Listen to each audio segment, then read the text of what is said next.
여러분 안녕하세요. 반갑습니다.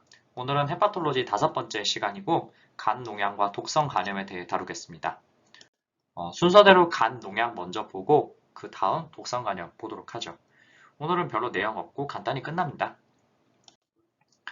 우선 간 농양, liver abscess라 하면 대개 세균성 간 농양을 말하는데요. 대규군의 감염은 여기 나왔다시피 biliary 트랙을 타고 균이 거꾸로 올라와서 생기는 거라고 합니다. 가장 흔한 균은 클랩시엘라 뉴모니에이다 이렇게 되어 있습니다. 특히 그 빌리어리 스텐트 같은 걸 넣어놨을 때 그걸 통해서 장을 통해 간으로 균이 퍼지는 게 흔한 원인이 된다 이렇게 되어 있고요. 네, 그렇지만 꼭 이런 식으로 소화기, 정확히 말하면 GI 트랙에서 간으로 거꾸로 올라오는 인펙션이 제일 많냐? 그거는 아니고 여기 나와 있다시피 그 직접적인 복부에 손상을 입었는데 그래서 그 균이 간으로 직접 침투하는 것이 역시 가능하고 혹은 다른 곳의 감염이 혈액을 통해서 간으로 퍼지는 것도 얼마든지 가능하겠습니다. 간이 이렇게 되면은 당연히 열이 나겠죠. 그것도 아마 며칠 이상 굉장히 오랫동안 열이 날 거고요. 그리고 간이 부어서 캡슐이 압박이 될 거니까 당연히 알류큐페인이나 아니면은 텐더니스도 생길 겁니다. 그 통증이 심하면 그리고 그 가딩, 업도미널 가딩 이런 것도 보일 거고요. 뭐 이런 것들이 증상들이 뭐 통증 이런 것들이 있을 수 있는데 무엇보다도 중요한 거는 열입니다. 그래서 뭐 다른 증상이 다 애매한데 열만 난다. 그러면은 FUO, Fever of Unknown Origin으로 나타날 수 있다. 이렇게 되어 있습니다. 그 뭐 한 가지 기억해 두셨으면 하는 건요. 아까 클랩시엘라 뉴모니아가 제일 흔한 원인이다. 이렇게 말씀을 드렸잖아요. 근데 이때 꼭 같이 해야 되는 게 뭐냐면은 안과 컨설트가 필요하다는 겁니다. 환자 본인은 눈치를 못 채고 있을 수도 있는데 이 클랩시엘라 감염은 전이성 감염으로 눈에 함께 감염을 일으킬 수 있다 이렇게 되어 있어요. 그래서 그거를 미리 찾아내야 되기 때문에 안과 컨설트를 꼭 내야 된다. 이게 임종평에 한번 나왔으니까 기억해 두셨으면 좋겠습니다. 또 한 가지 동반될 수 있는 증상은 여기 right-sided pleural effusion. 그러니까 다이어프램 근처에 농양이 생기면은 거기에서 생긴 이퓨전 같은 게 위쪽으로 빈 공간으로 올라올 수 있다는 거죠. 그래서 가슴 아래쪽의 통증, 특히 이제 숨을 들이쉴 때 통증이 더 심하겠죠. 그리고 뭐 호흡곤란 이런 것들이 동반될 수도 있다. 그런데 그게 하필이면 오른쪽에 생겼다. 그러면은 right side pleural effusion 생각할 수가 있고 열도 나고 뭐 그럴 때는 이게 혹시 liver abscess 때문에 이렇게 pleural effusion이 생겨가지고 그런 게 아닐까 이런 생각을 해볼 수 있겠습니다. 중요한 검사실 소견은 물론 OTPT가 상승하는데 그것보다 더 중요한 게 ALP 상승입니다. 단독으로 ALP 올라가는 병들이 그렇게 많지 않죠. 근데 간 농양에서 요게 다른 거는 안 올라가는데 요것만 톡 튀는 게 특징이니까 요거 기억해 두시면 좋을 것 같고요. 그리고 당연히 감염증이니까 WBC 상승, 루코사이토시스 있을 거고 만약에 농양 생긴 게 몇 주 이상 오래되었다면은 아네미아나 하이포알부미네미아를 볼 수도 있겠지만 그런 거는 가능성이 조금 낮을 것 같습니다. 진단은 영상 검사로 합니다. 간 농양에 의심되는 환자에서 업도미널 CT이 제일 중요한데요. 만약에 CT를 찍을 수 없는 환자라면은 US나 아니면은 MI로도 충분하게 가능은 할 겁니다. 그렇지만 CT 찍을 수 있는데 굳이 MRI를 찍을 필요는 없겠고요. 여기 소노그래피 요거는 다 아시겠지만 이제 보는 사람에 따라 가지고 약간 다르게 보일 수도 있고 사실 이것도 원인이 있잖아요. 이렇게 보려면 이렇게 꾹 눌러야 되거든요. 그러다 터질 수도 있잖아요. 그래서 가능하면 이제 CT 찍고 싶겠죠. 뭐 어쨌든 업도미널 이미징, CT 그 중에서도 특히 이제 컨트라스트 CT를 제일 많이 할 거고요. 경계가 뚜렷한 둥근 레전이 보일 거고 주변 부분, 특히 이 경계 부분은 조형 증강이 어느 정도 되는데 중심 부분은 전혀 되지 않는 그런 게 그 영상 검사상 특징이 되겠습니다. 그래서 여기 보시면 사진 이렇게 나왔는데 여기 보시다시피 간 농양이 이렇게 나와 있죠. 멀티로큘레이티드 되어 있는 농양 이런 걸 생각을 할 수가 있고 요즘에는 포럴 베인이 이렇게 포럴 베인이라네. 이거 포럴 베인이 안 보이는구나. 포럴 비너스 페이지라고 이렇게 나와 있는데 그래서 여기 이게 그 이제 어티뉴에이션이 된 거냐 이렇게 생각할 수가 있는데 여기 그 겉부분이 살짝 시그널 인핸스먼트가 된 거고요. 근데 그거에 비해서 이 안쪽은 전혀 그 조형 증강이 되지 않는 그런 모습을 보이고 있죠. 그래서 이게 간 농양의 전형적인 특징이라고 볼 수 있겠고요. 뭐 RUQ 페인이 생기면서 10가지 있으면은 이제 클리니컬 코릴레이션이 되니까 더더욱 그 간 농양으로 생각할 수가 있겠고 만약에 CT를 찍을 수가 없는 사람이라면 이렇게 그 간 초음파를 찍어볼 수가 있는데 지금 약이 약간 덜 찍혀가지고 확실하게 보이실지 모르겠습니다만은 여기도 약간 이제 멀티로큘레이티드 되어 있는 것 같은 그런 모습이 좀 보이죠. 그래서 역시 RUQ의 tenderness, fever 이런 게 있는 사람이기 때문에 간 농양이겠구나 이렇게 생각을 할 수가 있겠습니다. 진단은 감염이니까 당연히 항생제를 쓸 텐데 기억해 두셨으면 하는 거 간 농양은 크기에 상관없이 경피적 그러니까 percutaneous 또는 수술적 surgical aspiration drainage를 해줘야 됩니다. 보통은 이제 피부 바깥에서 이렇게 찔러 들어가는 percutaneous aspiration and drainage를 할 거고 필요에 따라 가지고 카테터를 조금 더 오랫동안 거치해 놓을 수도 있어요. 카테터 플레이스먼트 가능하고요. 요거는 그 앱세스를 쫙 뽑아가지고 균 자체를 제거해주는 치료이면서 동시에 균을 정확하게 확인하기 위한 진단적 수단으로도 기능을 하겠습니다. 항생제는 3세대 세팔로스포린에다가 메트로나이다졸 같이 사용하면 됩니다. 근데 여기서 이제 한 가지 염두에 두셨으면 하는 거는요. 우리 몸에 농양이 생긴다고 다 percutaneous aspiration을 하느냐? 그렇진 않다는 거죠. 하는 것도 있고 안 하는 것도 있고 크기에 따라서 할지 말지를 결정하는 것도 있어요. 그죠? 제가 몇 가지 말씀드린 적이 있어요. 그러니까 농양 얘기가 나오면은 아스피레이션을 그 치료를 위해서 꼭 해야 되는지 아닌지 요거를 한번 유의해서 보셨으면 좋겠어요. 예를 들어서 말이에요. 지금까지는 제가 세균성 간 농양 말씀드렸어요. 그래서 percutaneous aspiration drainage 하면서 동시에 세파, 메트로나졸 같이 줘야 된다. 항생제 치료와 배농을 같이 해야 된다. 이렇게 말씀드렸어요. 그렇죠? 근데 아메바성 간 농양은요. 이건 어떻게 생기냐? 보통은 물 위생이 썩 좋지 않은 나라 아니면은 캠핑 같은 데 가가지고 시냇물을 마셨다든지 요럴 때 이제 아메바가 감염이 돼가지고 생길 수가 있는데 이거 다 아시죠? 아메바는 감염되면은 장을 막 파먹어 버리잖아요. 그래서 점액을 많이 섞인 혈변 이런 걸 보게 되는데 근데 이게 간까지 기어 올라가가지고 아메바성 간 농양을 일으킬 수도 있다는 겁니다. 그래서 이때도 역시 CT로 농양을 확인을 하는데 추가적으로 아메바라는 걸 확인하기 위해서 아메바 시롤로지를 할 수가 있어요. 그래서 만약에 시롤로지에서 아메바가 나왔다. 그렇다면은 농양을 배농을 하느냐? 그렇지 않다는 거죠. 요거는 농양 배농하다가 이게 터지기가 굉장히 쉽다 그래요.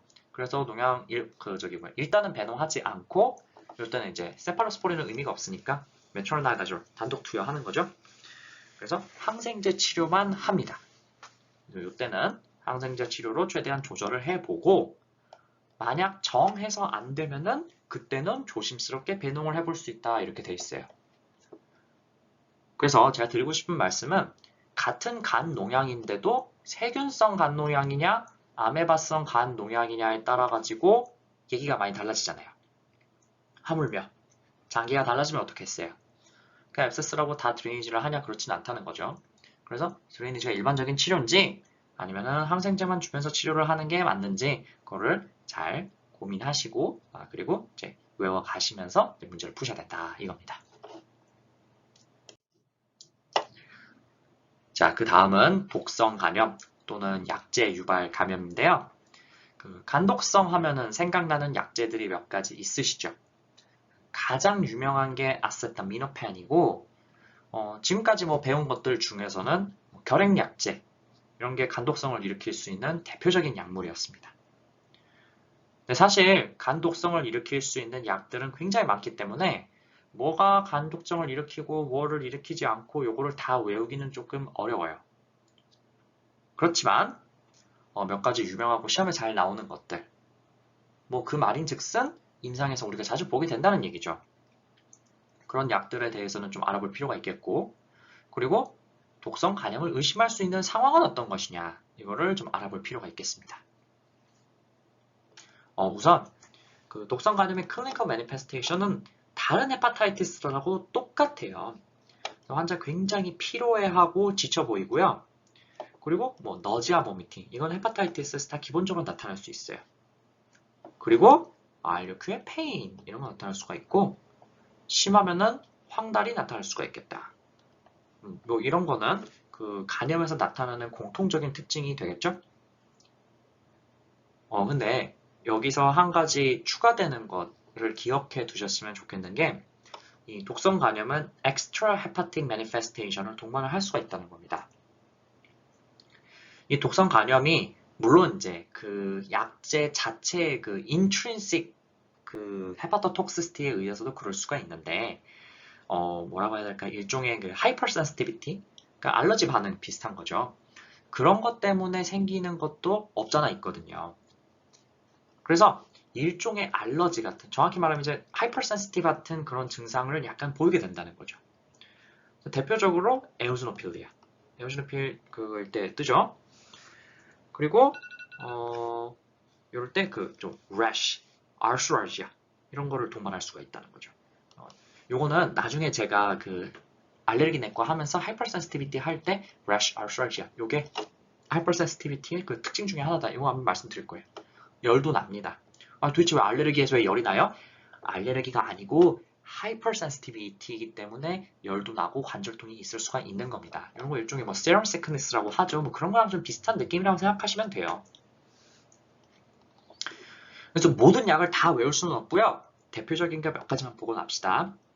뭐 아세타미노펜, 아이나 그 너무 유명하고요. 또 여기 일으킬 수 있는 게 대표적으로 oral contraceptive. 나중에도 한 번 더 말씀드리겠지만 oral contraceptive는 간에 관련된 부작용이 또 있죠. 그래서 이 경구 피임약이랑 그 간이랑 좀 서로 이제 좋지 않은 관계가 있다. 이거 기억해 두시고요. 뭐 그 외에 뭐 allopurinol, anabolic steroids, 그다음에 뭐 valproate 뭐 이런 것들이 있는데 글쎄 뭐 사실 이런 거는 저는 이제 뭐 국시든 USML이든 나온 걸 한 번도 본 적은 없어요. 그래서 뭐 이런 거는 그냥 그러려니 하시고 제 생각에 뭐 이걸 지금 외우느라고 신경 쓰는 것보다 딴 거 하는 게 나을 것 같고요. 뭐 요거는 가끔 이제 뭐 상식상에서 나오죠. 버섯 아무거나 집어 먹었다가 그 독성 간염 걸릴 수 있다는 거 기억하시면 뭐 도움이 될 수도 있겠고 사실 임상에서 가장 흔하게 보는 독성 간염은 요 스타틴이죠. 특히 아토르바스타틴, 로슈바스타틴 이런 하이 인텐시티 스타틴 치료를 할 때 잘 생기고요. 특히 이제 그 중성지방 TG 이게 높은 환자에서는 스타틴 가지고만 조절이 안 되면은 이제 파이노파이브레이트를 같이 추가를 하죠. 그래서 이제 두 가지 복합한 약도 많이 나오고 그러는데 문제는 얘 스타틴도 그렇고 그다음에 파이브레이트도 그렇고 원래 근육 통증, 간독성 있어요. 근데 사실은 이 스타틴하고 파이브레이트 같이 쓰면 둘이 시너지스틱 이펙트가 있어가지고 간독성이나 근육 통증 굉장히 잘 생긴다고 되어 있거든요. 근데 어쩔 수 없이 얘네가 효과가 제일 좋으니까 쓰는 거예요. 그런데 이제 스타틴 워낙 많이 쓰는 약이고 요 파이브레이트도 워낙 많이 쓰는 약이니까 요거를 같이 사용하면서 간독성이 생기는 경우 심심찮게 임상에서 보게 되겠죠. 그래서 요거 좀 기억해 두시는 게 좋을 것 같습니다.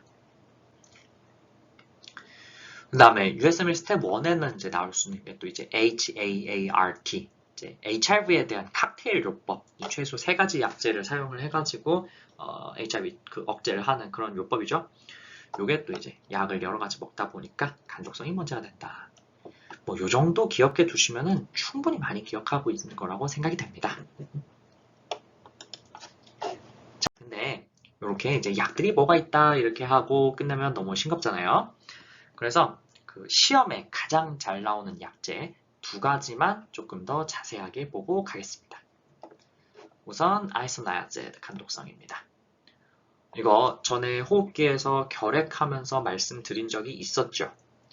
이제 아이나뿐만 아니라 여기 리팜핀, 그 다음에 파이라지나마이드 이런 것도 간독성이 있기 때문에 결핵 치료를 하면서 간독성은 굉장히 주의해야 해서 보아야 할 부작용이고 시험에 참 잘 나옵니다.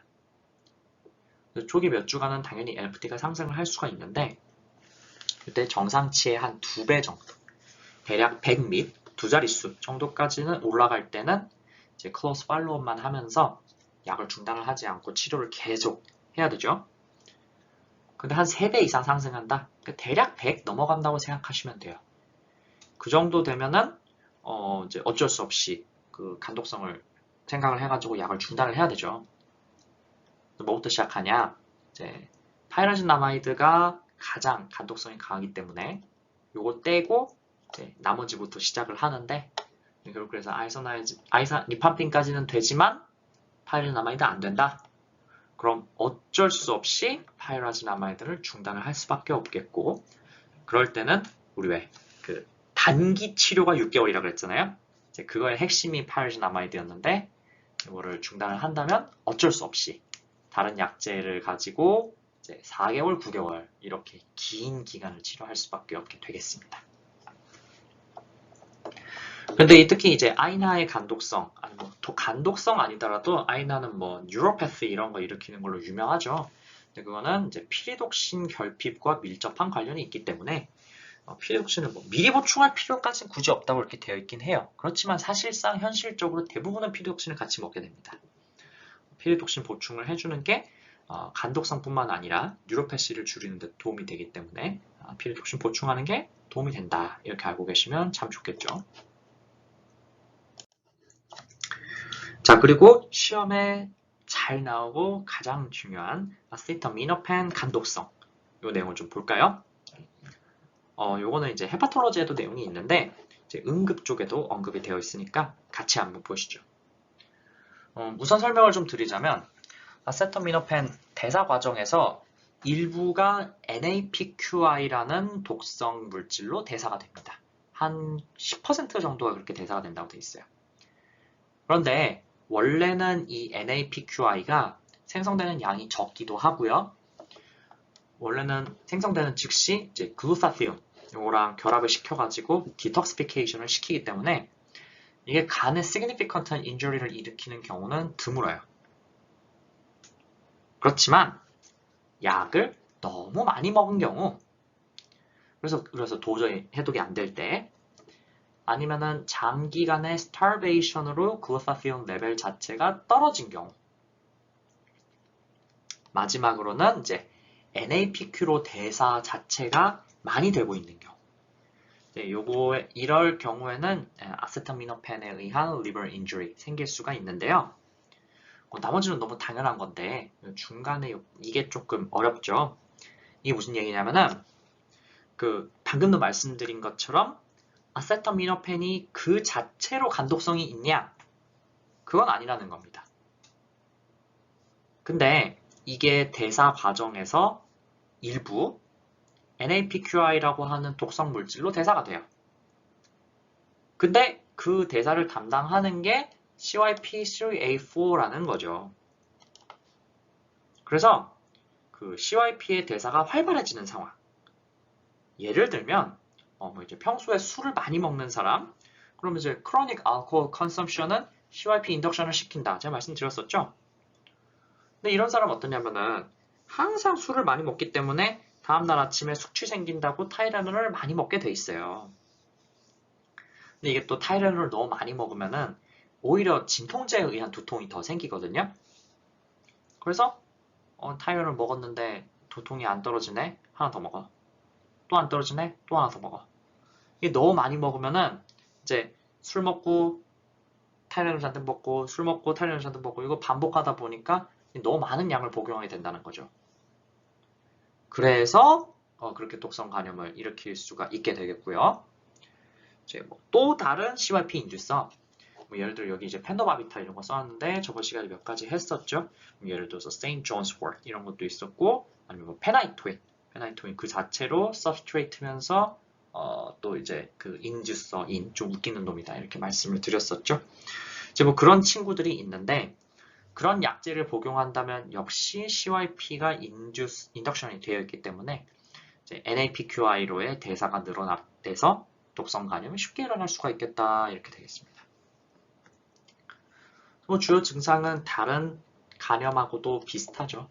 nausea, vomiting, 뭐 RUQ pain 이런 걸로 시작을 하는데, 그렇지만 요때 이제 그래서 요때 검사를 해보면은 이제 OTPT가 높게 나오고, 그다음에 INR도 높게 나올 거고, 그다음에 또 특징이 이제 acetaminophen induced liver injury의 특징으로 이제 AKI가 같이 생겨요.